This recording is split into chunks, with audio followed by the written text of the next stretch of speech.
Hi again. So today we're going to work on sliding. So first you want to review your balancing activity. So go back and do your balancing, each body part for 10 seconds. Remember, you can count forward, you can count backwards.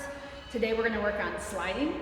So you're going to hold the beanbag with your dominant hand first. Your dominant hand is the one you write with. So if you don't know, pick up a pencil or a pen, pretend to write, and that's your dominant hand. You're going to step with the opposite leg. So you're going to step towards your target. My target is a water bottle. You're going to get low and it should be on the floor. So if this is super easy, then you're going to take a step back as a challenge. If this is more difficult, you're going to take a step forward. You can make the target bigger, so you might use a box or a pan.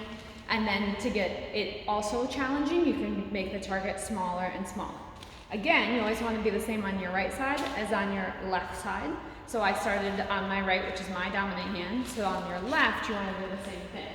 So after I do several different times of hitting the target and adding different challenges, I'm going to start stepping with my opposite leg, getting low, bending my knees, and pointing towards my target. So when you let go of the bag, the beanbag should be on a low level, which is the floor, and your hand should be pointing at the target that you want it to go to. If you had a friend, you could also do this back and forth together, and you could each go back and farther every time you get it. If you don't have a beanbag, you could use a ball. So just try to be creative as far as what equipment you use, because I know that we don't always have all the same things at home. All right, great job for today.